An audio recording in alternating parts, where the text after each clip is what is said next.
One of the biggest additions in version 62, our MCP can now display charts directly in Claude. Let me show you. I'm going to ask it using Metabase, show me the total revenue by months for the last 12 months.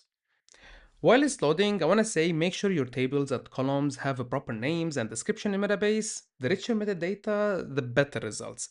And that's what the AI reads to understand your data.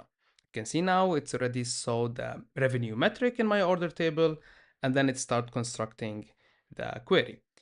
And there is it. Here's a real Metabase chart. Like it's not a link. Previously it was a link. Now you can see a chart right here inside the Claude, and it is interactive.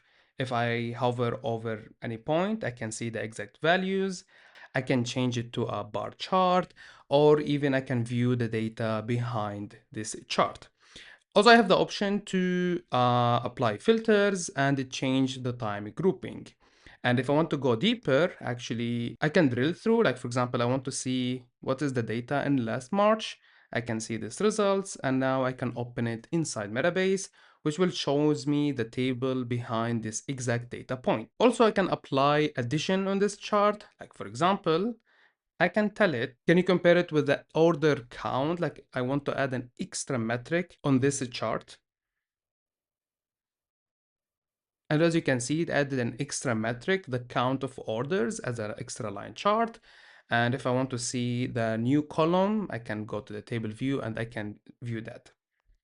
And the last thing I want to say, our MCP can now help you in organizing Metabase. So I will tell it to save it this question and to create a collection and add this question to it. So save this question called revenue and order by months, and create a collection called version 62 demo.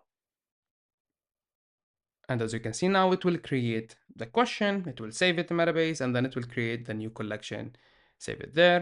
It can tell me you can view it from here. So if I open this link, I can see the question here is saved for me, and I can see it's already saved in the new collection called version 62 demo. You can try it now with our latest version.